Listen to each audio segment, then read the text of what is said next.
nós iniciamos uma nova série de mensagens e estamos olhando alguns textos do Evangelho de Lucas que narram encontros ao redor da mesa, momentos que Jesus teve na mesa com discípulos, com os apóstolos, com os fariseus, com os pecadores, com a multidão, momentos de ensino. Muitos dos acontecimentos da vida de Jesus se deram à mesa.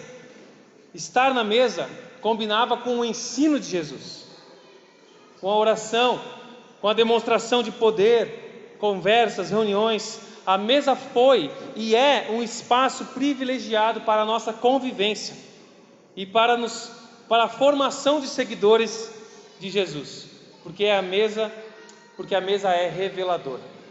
A mesa é um lugar indispensável para um seguidor de Jesus, para um discípulo de Jesus, porque a mesa ela é transformadora e ela é reveladora. A mesa, a gente começa, apesar de estar de lado, a gente começa a olhar mais para a face um do outro, e não somente para a nuca, quando a gente está no auditório, e fica só nós aqui e as luzes.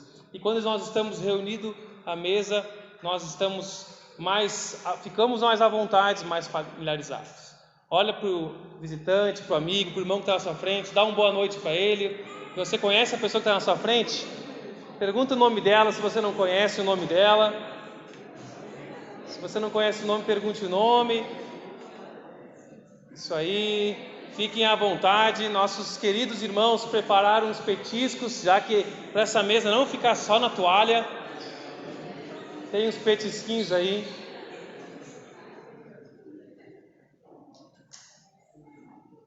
Amém. Não se distraiam muito aí com os petiscos, tá? Mantenham a atenção e concentração na palavra de Deus. A mesa, irmãos e amigos, ela é reveladora. A mesa não é salvadora. A mesa não salva. A mesa, ela é parte do processo de Deus na revelação de quem Ele é e de quem nós somos. Todo ser humano busca saber quem é. Quem sou eu?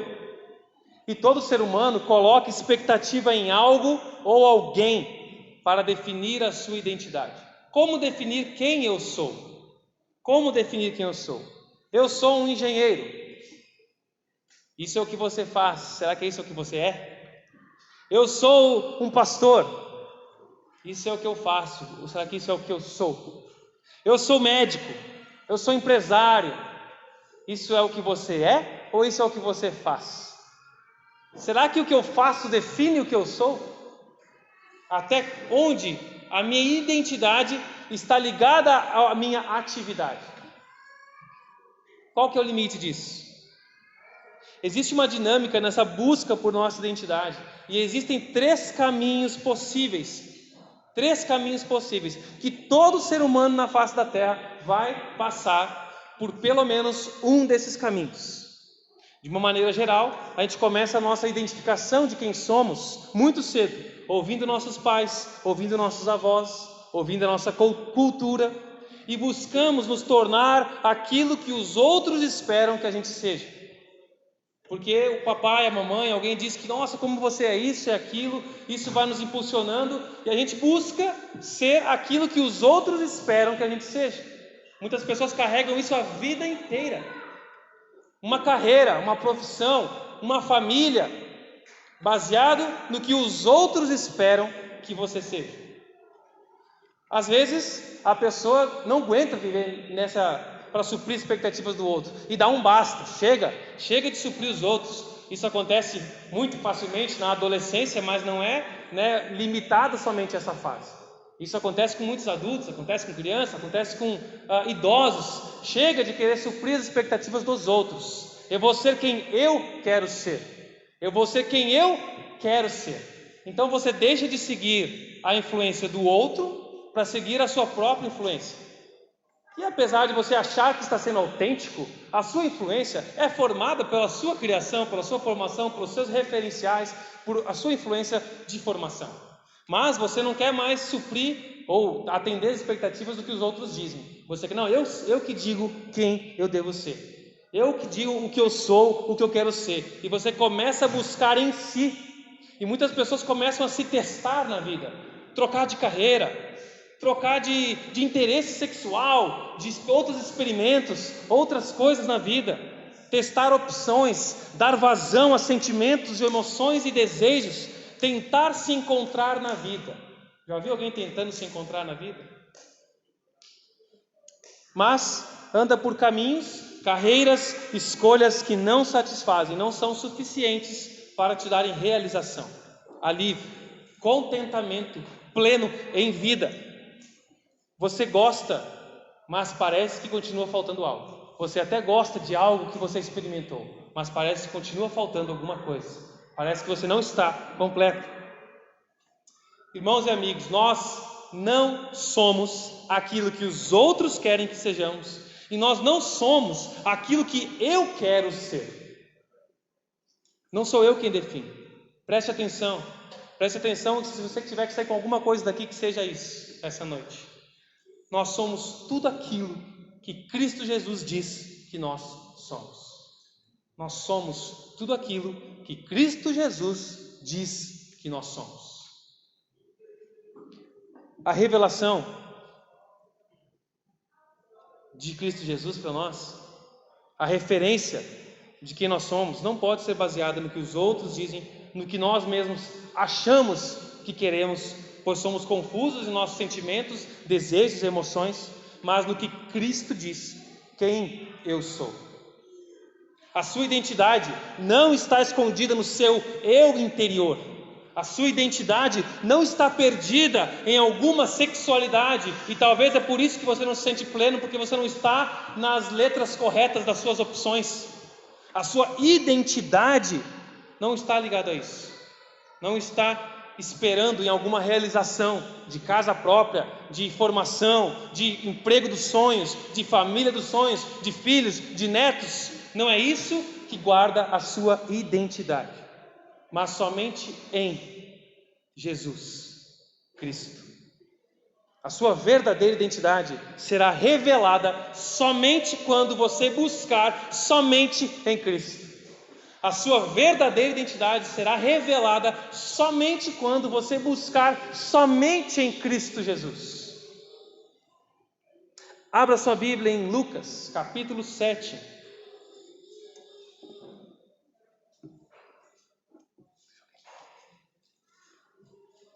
Lucas capítulo 7, abra ou ligue a sua Bíblia, versículo 36.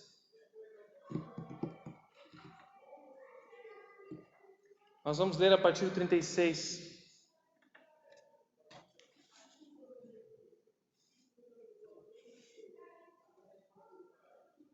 Em diante. Todos acharam? Não tem o texto aqui, acompanhem a leitura se você não tem o texto em mãos. Alex, eu vou te pedir para buscar uma água para mim, por favor. Lucas, capítulo 7, versículo, a partir do 36. Um dos fariseus convidou Jesus para jantar. Jesus foi à sua casa e tomou lugar à mesa. Quando uma mulher daquela cidade, uma pecadora, soube que ele estava jantando ali, trouxe um frasco de alabastro contendo um perfume caro. Em seguida ajoelhou-se aos pés de Jesus chorando. As lágrimas caíram aos pés dele, e ela os secou com seu cabelo, e continuou a beijá-los e derramar perfume sobre os pés de Jesus.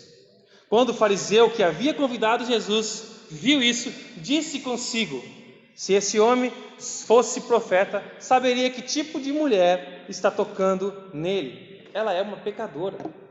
Obrigado. Jesus disse ao fariseu: Simão, tenho algo a te dizer. Diga, mestre, respondeu Simão. Então Jesus contou a seguinte história: um homem emprestou dinheiro a 2 pessoas, 500 moedas de prata para um e para o outro 50 moedas. Como nenhum dos devedores tinha condições de lhe pagar, ele generosamente perdoou a ambos e cancelou as suas dívidas. Qual deles o amou mais depois disso? Simão respondeu: suponho que aquele de quem ele perdoou a dívida maior. Você está certo, disse Jesus. Então voltou-se para a mulher e disse a Simão: veja essa mulher ajoelhada aqui. Quando eu entrei em sua casa, você não me ofereceu água para eu lavar os pés. Ela os lavou com suas lágrimas e os secou com seus cabelos.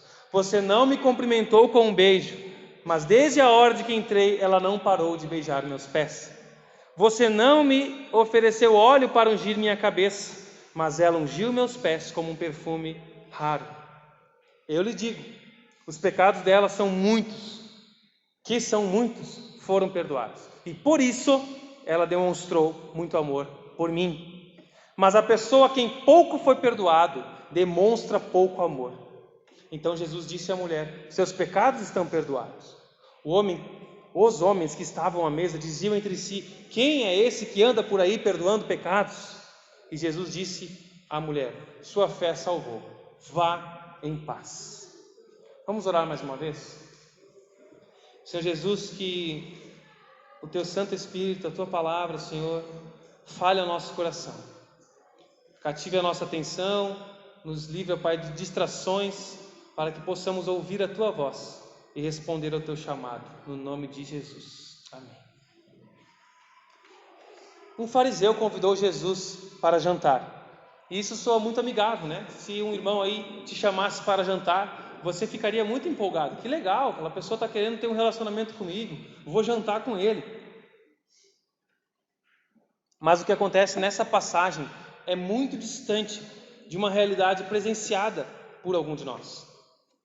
Convidar um mestre para um banquete seria convidá-lo para um discurso com um público mais seleto. Eles estavam chamando Jesus para dar as suas palestras, para verificar o ensino de Jesus na mesa com homens mais selecionados. E quando isso acontecia, esses banquetes, seria uma reunião pública. A casa ficaria aberta. Então qualquer pessoa poderia entrar na casa, ouvir os ensinamentos, o diálogo que aconteceria naquela mesa. As pessoas que não foram convidadas para a mesa não poderiam se manifestar, não poderiam falar, fazer perguntas, mas poderiam ouvir tudo, até entrar na casa, ficar por ali. Um não convidado poderia entrar na casa, mas somente os convidados na mesa é que poderiam fazer perguntas. E o texto nos informa que o comportamento do anfitrião vai denunciar que esse não era um jantar amigável, não era uma confraternização após o culto. Essa mesa era para testar Jesus. Esse homem já deveria ter escutado o discurso de Jesus e queria conversar sobre esses assuntos, colocar Jesus à prova. Ainda assim, Jesus vai para o banquete, sabendo disso. Ele não tem medo dos inimigos. Jesus não tem medo de ir sentar na mesa de alguém que está preparando armadilhas para ele. Ele vai para a mesa e vira o jogo. O texto ele é objetivo e é claro, e nos diz que uma mulher soube que Jesus estava lá e foi até essa casa, se aproximou de Jesus na mesa. E nessa época, meus irmãos e amigos, essa época de Jesus não é como a mesa, não é como a minha e a sua, não é como essa mesa que nós estamos aí à nossa frente. O primeiro século, muito obrigado. O primeiro século, a mesa judaica era uma mesa baixa, onde as pessoas se sentavam ao chão na mesa. Então as pessoas ficavam numa posição inclinada, apoiada no braço, com os pés para trás, ou então, que nem na escola ensinam as crianças, né? Sentadinho que nem índio, com as perninhas cruzadas, os pés mais à frente, mas muito provavelmente para trás, como a maioria dessa cultura, para não ficar com o pé ali na frente na mesa, mas era algo exposto, era algo visível. Os pés eram vistos, os pés de alguém eram vistos. Então não era essa mesa onde a gente esconde o nosso pé, esconde por onde a gente anda. Na mesa desse primeiro século, não. As pessoas viam isso. E também, para facilitar a logística, então, porque uma pessoa ia se agachar, ficar agachada, havia essa higiene quando a pessoa chegava. O lavar os pés, para que a pessoa não ficasse com aquele pezão cheio de poeira, né? Ali, depois de um dia inteiro usando um crocs, aí andando de estrada de chão, de chegar lá e tirar algo e botar pertinho da mesa, aqueles farelinhos no meio do dedão lá. Então lavavam o pé antes de vir para a mesa. E também tinham os servos que tiravam a capa dos convidados para facilitar essa logística. Mas ninguém fez isso com Jesus. Deixaram ele ali naquela situação de um convidado que não era bem-vindo, um convidado de hostilidade para com ele. Tudo premeditado para dificultar Jesus, dificultar a experiência dele naquele ambiente, para constranger ele. O convite era para colocar Jesus na parede, expor ele, se possível humilhar. Mas esta mulher contraria o padrão cultural da época. Ela não é levada por aquele padrão. Ela entra na casa, se dirige até Jesus que está na mesa. E como eu já falei, não era estranho que pessoas não convidadas entrassem na casa. Porém, os rabinos não conversavam com outras mulheres. Esses mestres, esses homens, não se relacionavam com outras mulheres que não da sua família. Muito mais de sentar na mesa com outras mulheres. Muito mais uma que tem um título público de pecadora. Ou seja, algum ofício, uma profissão, alguma atividade dela que dava aos judeus reconhecerem que ela era uma pecadora. Era algo visível. Era um rótulo que ela carregava. Essa mulher, então, chega ali. E sem se importar com o que os outros vão pensar, ela se prostra aos pés de Cristo Jesus. Eu tinha falado que eram 3 caminhos. O primeiro caminho, para a gente encontrar a identidade, é ficar tentando agradar os outros, o que os outros dizem que eu devo ser. O segundo é quando a gente cansa disso e procura alimentar o nosso eu interior e fica buscando coisas, mas continua insatisfeito. O terceiro caminho da verdadeira identidade é somente em Cristo. Essa mulher não se importou com a opinião dos outros, com os rótulos que ela tinha do que ela fazia e prostrou-se aos pés de Cristo. O texto então se volta para o fariseu, versículo 39. Nos mostra o que estava ocorrendo nos pensamentos do fariseu. Quando o fariseu, que havia convidado Jesus, viu isso, disse consigo: se esse homem fosse profeta, saberia que tipo de mulher estaria beijando, tocando nele, beijando seus pés. Ela é uma pecadora. Simão estava confuso. Se vocês observarem nesse capítulo 7, o versículo 16 anterior, o capítulo 7, Jesus está vindo fazendo milagres. Ele ressuscitou uma moça,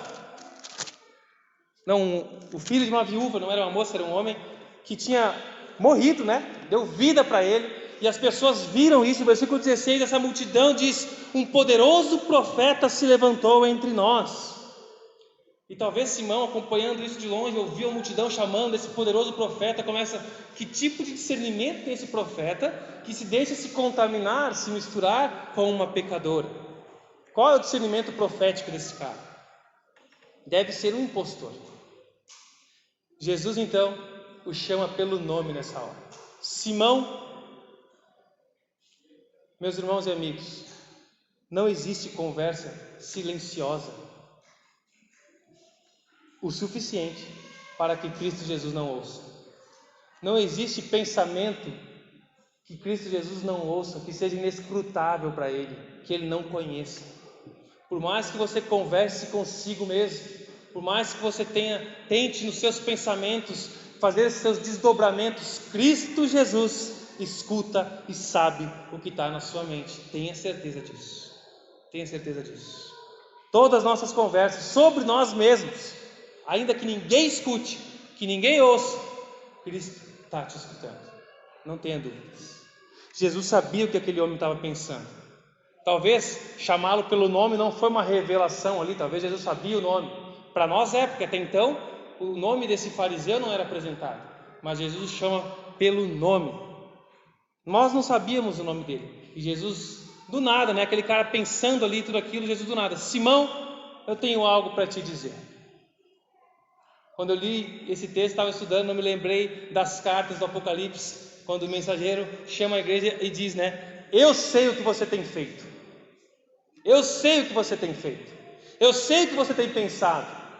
Eu sei o que você tenta se enganar em seus pensamentos. Não é os mesmos textos, não são as mesmas palavras, mas quando eu li isso, me veio assim como um verdadeiro eis que te digo, profético da parte de Jesus: Simão, eu tenho algo para você. Não era a senhorinha de oração do coque, era Jesus falando: tenho algo para você, Simão. Elas revelam também, Esse é o verdadeiro Jesus chamando Simão para revelar sobre ele, porque a mesa é reveladora. Simão achava que Jesus não sabia quem era aquela mulher, mas Jesus sabia. Jesus sabia quem era aquela mulher, quem era ele, e ia trazer isso para a mesa da revelação. Então Jesus conta uma historinha a parábola, versículo 41 e 42, dizendo, né, um homem emprestou dinheiro para 2 pessoas, 500 moedas de prata para um, 50 para outro, mas nenhum dos dois tinha condições de pagar essa dívida. Então esse senhor generosamente perdoou a dívida de ambos. Simão, qual dos dois deve amar mais a esse senhor? Qual deles amou mais depois disso? Jesus conta uma história falando que a dívida é diferente, o tamanho da dívida é diferente dessas 2 pessoas, mas a situação dos dois é a mesma. Nenhum dos dois tem condições de pagar. Um deve 500, um deve 50. Um está afundado na miséria, um não está tão miserável assim. Parece que está bem de vida, está legal. Não sou tão ruim quanto esse de 500. Não sou tão ruim quanto eu vi no noticiário. Eu levo minha vida, pago meus impostos, faço tudo direitinho, vou na igreja, dou o dízimo, ajudo os pobres. Não dou sempre, mas quando dá eu dou, quando sobra. Mas eu ajudo sempre que precisarem. Eu choro se eu vejo uma notícia triste. Eu não sou uma pessoa fria. Eu não devo tanto assim. Tem gente que não tem nem um pouco de escrúpulo, que é mau, que é malvado, que é diabólico plenamente. Mas a situação dos dois é a mesma. Nenhum dos dois tem como pagar. Então esse senhor generosamente perdoou os dois. A parábola não está falando sobre a quantidade de pecados na vida de uma pessoa, mas da consciência desses pecados no coração. Não é sobre a quantidade de pecados aqui, mas sobre a consciência desses pecados. Quantos pecados uma pessoa precisa cometer para ser considerado pecador? Quantos? Pode responder. 1. Que diferença faz? O rótulo vai ser o mesmo. Tanto Simão quanto a mulher eram pecadores. Simão era culpado de pecados do espírito, especialmente o orgulho, enquanto a mulher muito provavelmente era culpada de pecados da carne, públicos, expostos. Os pecados dela eram conhecidos pela sociedade, enquanto os de Simão encontravam-se ocultos, mas não de Deus, não escondidos de Deus. E aí Jesus pergunta para ele: Simão, qual deles amou mais depois disso? Imagina Jesus fazendo essa perguntinha com um sorrisinho no canto da boca assim. E aí Simão, pega ratão aí, tem pegadinha aí, começa a tremer. Sabe quando o professor faz aquela pergunta que a resposta parece óbvia e você tem medo de responder? Não, se eu vou dar a resposta óbvia, eu vou cair na ratoeira. E aí Simão todo ali, né? Eu suponho, talvez, assim, vejamos, né? Talvez, suponho que seja aquela que perdoou a dívida maior. E Jesus responde: você está certo. Acertei. A resposta que todo orgulhoso gosta de ouvir: você está certo. Toda pessoa, aquele orgulhoso, gosta de ouvir: cara, você está certo. Você sabia desde o início. Parabéns, Simão, você está certo. Que alívio. Claro que eu estou certo. Claro que eu estou certo. Agora ele estufa o peito. É claro que eu estou certo. Afinal, né? Eu sou o mestre da lei. Eu sei. Eu tenho muita experiência, tudo que eu já vivi, olha tudo que eu já li, olha tudo que eu já estudei. É claro que eu estou certo, é óbvio. Mas agora que vem a lição. Então Jesus se voltou para aquela mulher, olhando para ela. Você estava aqui? Estava aqui? Mas ele olha para essa mulher e diz: Simão, veja essa mulher ajoelhada aqui.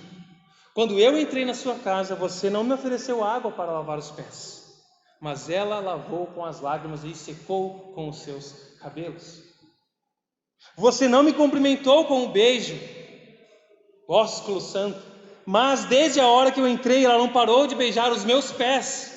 Você não me ofereceu óleo para ungir a cabeça, com sinal de respeito à minha autoridade, como um profeta, como um mestre, como alguém que está ensinando. Você não me reconheceu como alguém que vem da parte de Deus, mas ela me ungiu com os meus pés com um perfume caro.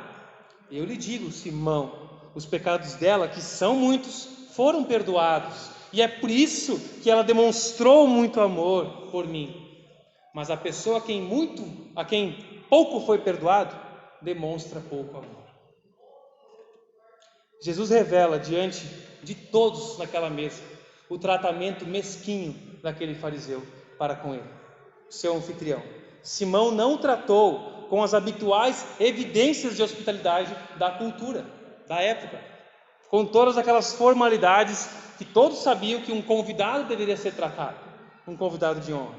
Simão não proporcionou água não tinha dado as boas-vindas com um beijo, não ungiu a cabeça do convidado. A recepção tinha sido fria, tinha sido com ares de superioridade, descortês. Mas o Mestre nos mostra, nesses 3 aspectos, que ele recebeu um tratamento muito distinto de alguém que tem muitos pecados, mas que reconhece a sua situação. Em vez de água, lágrimas. Lágrimas indicativas de arrependimento. Lágrimas que reconhecem de quem é, os pecados que tem. Lágrimas de arrependimento. Em vez de um beijo na face, lhe deu muitos beijos aos pés, em símbolo de humildade, de gratidão. Em vez de azeite de oliva qualquer para ungir o convidado, em vez de um cafezinho qualquer, em vez daquele café extra forte, mais torrado, velho lá na sua casa, ele ofereceu um café especial para Jesus aqui. Um grão colhido, bem torrado, uma torra média, clara, especial para agradar a Jesus. O melhor, o perfume precioso, fragrante, é isso, né? Aos pés de Jesus. Um perfume caro, diz o texto, e uma entrega total. Ela não deu uma borrifadinha, ela não estava usando aquelas amostras grátis da Avon, da Natura, que a gente usa lá um mês às vezes, né? Eu usava aquele palitinho assim, fazia um milagre quando era adolescente com aquelas amostras. Pegava aquilo ali, às vezes eu não botava água para fazer render mais, né? Porque eu não ia misturar. Eu pegava essas amostras, eu tinha 5 perfumes, eram todos de amostra. Mas não passava um pouquinho aqui e ficava se esfregando. Ela derrama todo o frasco aos pés de Jesus. Não poupou para aquele que a perdoou. Não poupou. Quem tinha o rótulo de pecador? Quem era conhecido como um pecador? Ela. Quem você acha que devia mais para Jesus? Pense um pouco mais. Quem realmente devia mais para Jesus? Os 2 estavam falidos. Os 2 não tinham condições de pagar a sua dívida para com Deus. Simão estava tão espiritualmente falido quanto aquela mulher. Simão, o mestre da lei, um homem que ia para a sinagoga, que estudava a Bíblia, esse homem estava tão espiritualmente falido como aquela pecadora, rotulada pela sociedade. O pior é que ele não tinha nem consciência da sua falência espiritual. Aquele que está falido e continua mandando, comprando, vivendo como se não tivesse falido. Não tem consciência da sua situação. Simão não expressava amor e gratidão por Jesus, porque ele se sentia justo. Mas aquela mulher aos pés de Jesus demonstrava a sua entrega e amor, porque ela reconhecia que era pecadora. Eu preciso de perdão. Eu sou carente da graça, do perdão de Jesus. Eu não tenho nada para oferecer. E o que eu tenho eu entrego. Jesus veio para salvar os pecadores. O médico vem para curar os enfermos. Só aqueles que reconhecem os seus pecados e sentem tristeza por eles, pelas suas mazelas, é que são perdoados. Esse homem achava que não tinha. Eu estou bem. Jesus está ensinando, irmãos, que o transbordar do amor, o transbordamento do amor é resultado do fato da consciência do seu estado, passado e presente. O transbordar do seu amor para com Jesus, a sua vida, seu relacionamento com Deus, vai dar evidências da sua consciência de pecador, de como era o seu passado e o seu presente. É isso que ele está mostrando, falando, revelando nessa mesa. E esta é a razão pela qual essa pecadora faz o que faz.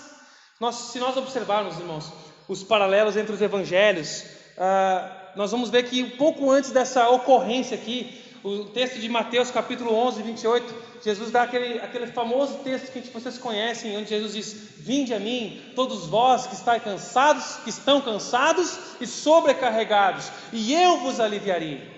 Então, o contexto histórico dos evangelhos nos permite deduzir que foi logo após esse discurso que Jesus foi convidado por Simão para ir à sua casa. Muito provavelmente essa pecadora ouviu esse discurso de Jesus: vinde a mim, vocês que estão cansados, sobrecarregados da lei, de tentar resolver na força do seu braço, de tentar por conta própria, de tentar agradar os mestres da lei, de tentar agradar as regras dos homens, que nem eles conseguem. Eu estou dizendo que a lei não dá conta. Vinde a mim e eu vos aliviarei. porque o meu jugo é leve, meu fardo é leve, meu jugo é suave. Essa mulher deve ter ficado com isso queimando no coração. Eu preciso encontrar esse homem de novo. E quando soube que ia ter esse banquete aberto, uma oportunidade, não perdeu tempo, foi para lá. O texto não diz que ela se organizou, que foi buscar um perfume, que foi comprar. Ela foi porque aquilo ali, ela foi com o que tinha, porque esse era o seu estilo de vida. E ela chegou ali com gratidão para Jesus. Gratidão sem receios, que brota no coração daquele que ouve e escuta as palavras da vida do Mestre. Quando Jesus diz: vinde a mim e eu vos aliviarei. Venha, que eu tenho recomeço para você. Venha para mim, que eu tenho restauração para você. Quando venha para mim, que eu tenho mais de mim para você. Quando o pecador arrependido ouve essa voz do Mestre, ele transborda em gratidão sem receios, sem ficar pensando no que os outros vão pensar naquela sala, do que os outros vão pensar, do que vão falar agora de mim. Daqueles que entendem que a vida não tem significado se não for servir a Jesus. Aquilo que leva ela ali é amar mais a Cristo. Eu quero mais desse homem, eu quero mais das palavras de vida desse homem. É uma emoção que aflora da convicção de pecado, um pesar esmagador dos pecados, porque dói quando você reconhece seu pecado, que você não consegue ser bom o suficiente para agradar a Deus. Isso te esmaga por viver longe de Deus, por viver seguindo ou os conselhos dos outros, o que os outros querem que você seja, o que a sociedade quer que você seja, ou o seu próprio coração enganoso, os seus caminhos, os seus próprios objetivos que você conquista, mas não te satisfazem. Isso te esmaga. Eu preciso voltar para Jesus, isso não está me satisfazendo. Isso é arrependimento, isso é esmagador. Mas também se mistura com um sentimento de alívio restaurador das palavras do Mestre, que nos acolhe, que nos levanta e que não nos deixa nessa situação. Alívio da culpa, gratidão pelo perdão recebido.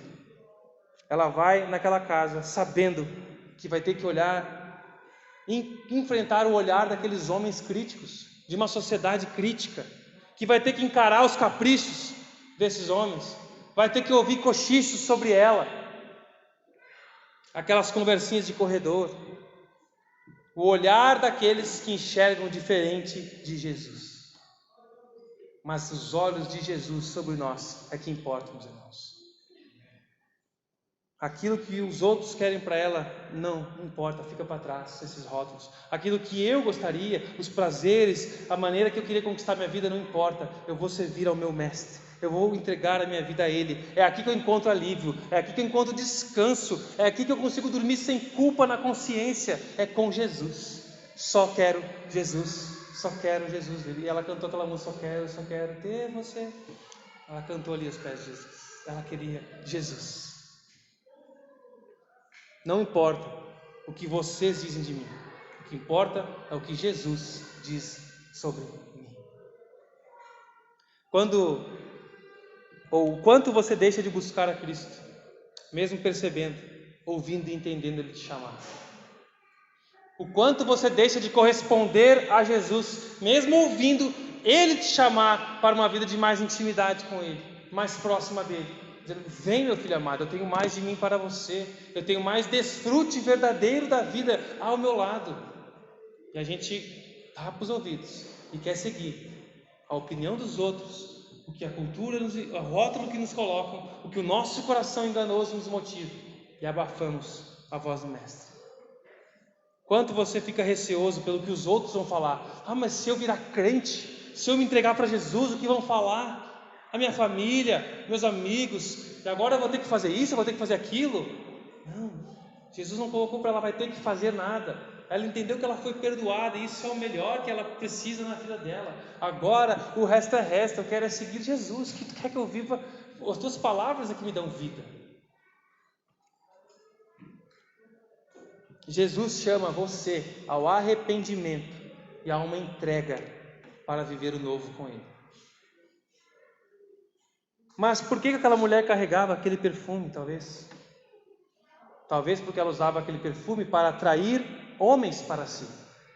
Um vidro de perfume com uma mulher andando por aí, para tentar encontrar nesses homens sentido para a vida, riquezas, propósito em suas buscas.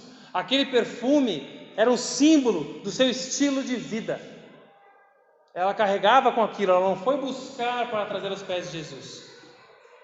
Aquilo é o símbolo do seu estilo de vida, era a maneira de ganhar a vida dela com aquele perfume. Aquela mulher não disse apenas que mudaria de vida porque agora conheceu Jesus.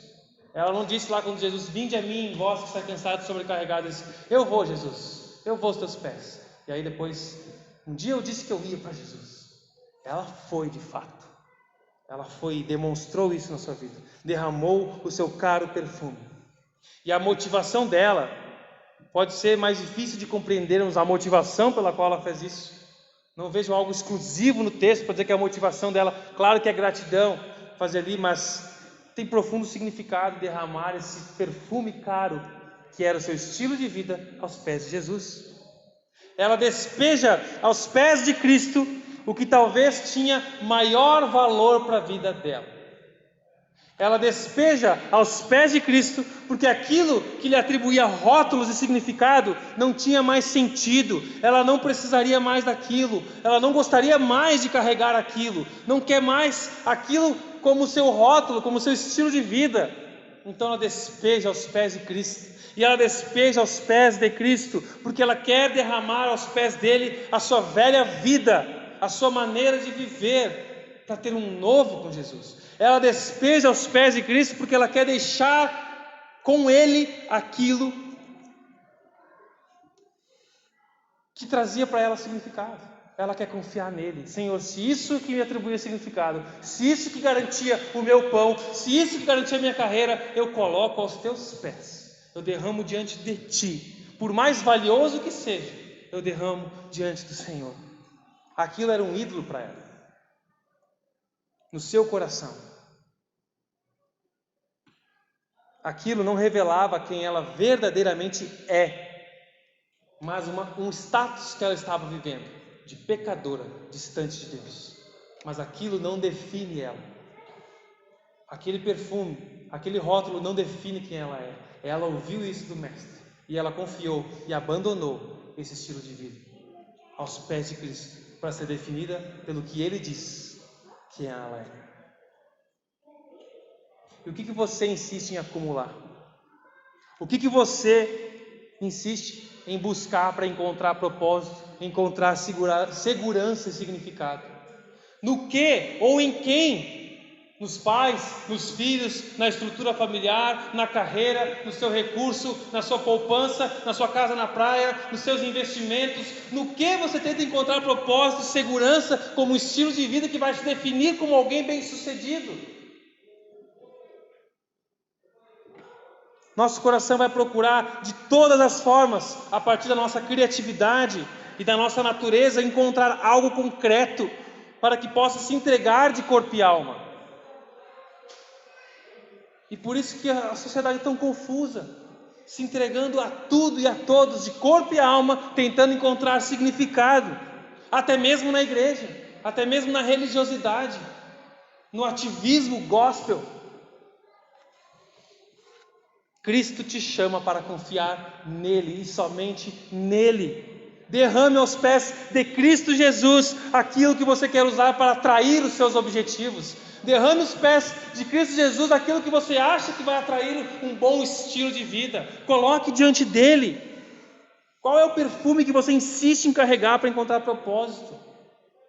Qual é o perfume que você insiste para corresponder aos rótulos da cultura, rótulos que colocam sobre você e que você aceita, ou que você mesmo coloca sobre si? O que você está querendo atrair com os perfumes que carrega? A quem?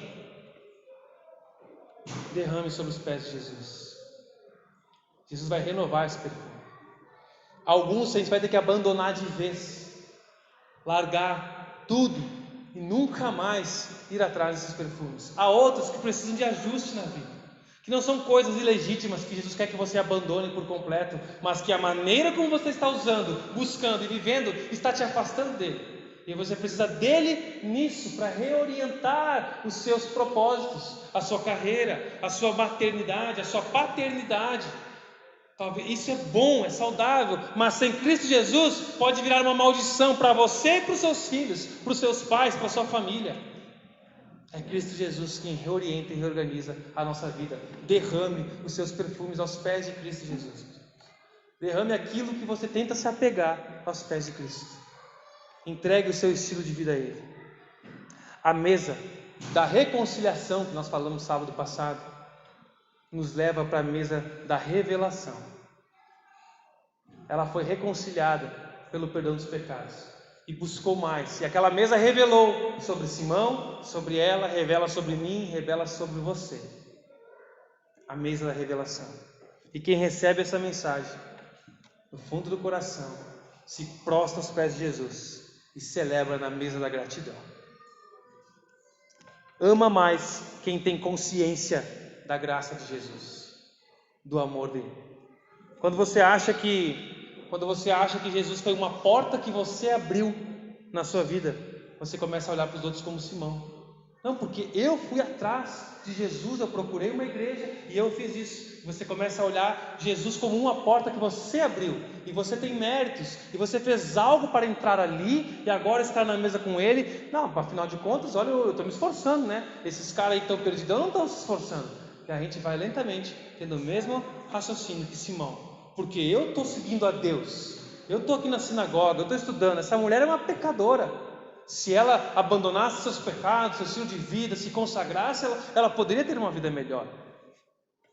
E a gente tem essa mentalidade natural, e facilmente a gente fica tentando titubear, lutar contra esses pensamentos, e reconhecendo que tudo que temos, tudo que somos, é a graça de Deus sobre nós. Não merecemos, estamos na mesma situação, sem condições de pagar a nossa dívida, mas Cristo Jesus vem para dizer: está consumado, está pago. Aquele que crê em mim, que eu paguei o preço do pecado, recebe o perdão e uma nova vida, um novo andar com Jesus. E isso aflora em nós em gratidão. Senhor, eu quero que o meu estilo de vida seja aos teus pés, aquilo que eu tenho para servir ao Senhor, a maneira de criar meus filhos, a maneira de usar meus recursos, a maneira de passear. Eu quero ser feliz ao teu lado, porque eu entendi que é só contigo que eu tenho vida.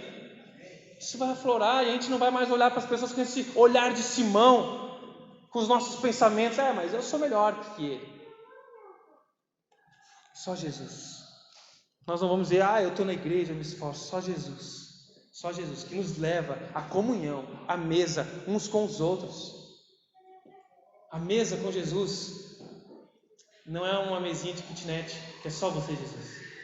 Nosso primeiro ano de seminário lá em Belém, eu e a Tati prepararam uma casa para nós. Nós tínhamos uma mesinha que era tipo essa tábua aqui, acho que essa aqui bota do lado aqui, era assim a nossa mesinha, era para dobrar assim, com um bracinho articulado. Essa era a nossa mesa, era eu e ela, se sentavam os dois meio apertadinho. Depois a gente conseguiu uma outra, pegamos do seminário uma mesa plástica lá emprestada por um ano, e a gente usou no nosso primeiro ano, até a gente conseguir, ganhamos outra. Mas isso me lembra que a mesa com Jesus não é uma mesa só você e Ele. Não é uma mesa só para você e Jesus. Jesus te chama para a mesa dele, da família dele. Essa mesa, com a família, o corpo de Cristo. Porque é isso que Ele vai usar para te ajudar na caminhada com Ele. Nós não cantamos que somos os pés, as mãos, o corpo de Cristo? A palavra nos ensina que nós somos corpo de Cristo Jesus, porque é o corpo que faz. A cabeça, o cabeça é Cristo, o que manda, o que pensa, o que entende, o que nos dá a maneira de pensar e de executar, mas quem faz somos nós, as mãos, nossos pés. Nós somos a igreja de Jesus, nós somos os representantes de Jesus aqui, e nós estamos à mesa esperando outros filhos perdidos para que se arrependam e venham para a mesa, e nós não olhamos com um olhar de julgador, dizer: vem para a mesa, vamos viver o novo com Jesus. Vem para a mesa com Jesus, e essa mesa é com companhia. É uma mesa grande. Vão ter pessoas lá nessa mesa que a gente nem imaginava. Talvez estaremos, né? O Edson uma vez brincou e falou isso, né? Aquelas 3 surpresas quando a gente chegar no céu, na mesa de Jesus. A primeira surpresa é: eu estou aqui. De fato eu estou aqui. A segunda é: cadê o fulano? Cadê o ciclano que achei que ia estar aqui? E a terceira é: você aqui? Essas surpresas. Nós seremos surpreendidos. Com Jesus nós somos sempre surpreendidos. Deus é gracioso. e nos convida à mesa com Ele. É só Jesus que diz quem somos. Essa mulher esqueceu de si mesma, esqueceu do que ela causa nos ambientes. Ela queria encontrar e se entregar com Jesus. Nos versículos anteriores, nesse capítulo, como eu falei, Jesus fez grandes milagres. Curou o servo de um centurião romano, ressuscitou o filho de uma viúva. Mas o maior milagre que ele fez foi a salvação dessa mulher. Não há graça, não há prodígio maior que se compare ao milagre da salvação, meus irmãos. O milagre que supre toda e a maior necessidade do ser humano, mais do que andar, mais do que ver, mais do que não ter dor, mais do que resolver os problemas financeiros. Esse é o milagre que há de mais belo e duradouro, o milagre que exige o pagamento mais alto que pode existir, o sangue puro de Deus Filho derramado na cruz. Esse é o maior milagre e nós o desprezamos tanto, que é o milagre da salvação, do perdão, da porta aberta para um relacionamento com Deus. Ninguém pode perceber verdadeiramente quão precioso é ter Jesus e a glória do Evangelho somente quem tem um coração quebrantado pelo Espírito Santo. Então ouça com atenção, deixa Deus ministrar no teu coração, aqui na mesa da revelação, de que maneira essa mulher foi salva. Ela se arrependeu dos seus pecados e creu em Cristo Jesus, confiou nele. Como que ela soube que havia sido verdadeiramente salva, perdoada? Como é que ela ia ter garantia de perdão? Porque Jesus disse, Ele deu a sua palavra, os seus pecados estão perdoados. Vocês entendem que Ele falou, Ele explicou para Simão, ela está aqui porque ela foi perdoada. Então ela não estava ali derramando o perfume, agradando Jesus para ser perdoada. Ela foi perdoada, e isso gerou a gratidão e o amor no coração dela. Só que aí Jesus vem e confirma isso, para dar segurança para ela e para todos que estavam ali. Essa mulher foi perdoada. Depois ele diz, teus pecados estão perdoados.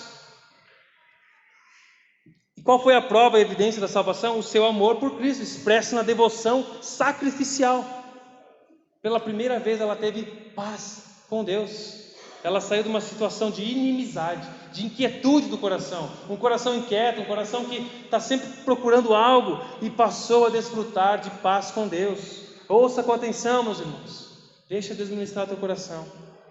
Na mesa da revelação nós aprendemos que é somente quando nós esquecemos de nós mesmos e olhamos somente para Jesus que saberemos quem somos, quem Ele é, e que podemos receber paz, desfrutar de paz. Quem não quer paz? As últimas palavras desse texto que a gente leu, o último versículo do capítulo 7 são: vá em paz, vá em paz, vai-te em paz, disse Jesus ao despedi-la. E aqui não significa menos do que dá a entender a palavra hebraica shalom, prosperidade para a alma e o corpo.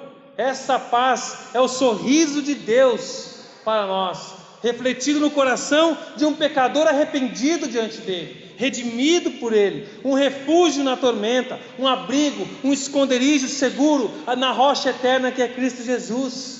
E quanto mais nós nos lançamos em Cristo, mais sabemos que verdadeiramente somos dele. Quem somos? Enquanto você se preocupa com a sua imagem, com a sua identidade, você não anda em direção a Jesus. Aos pés de Cristo é onde mais somos abençoados.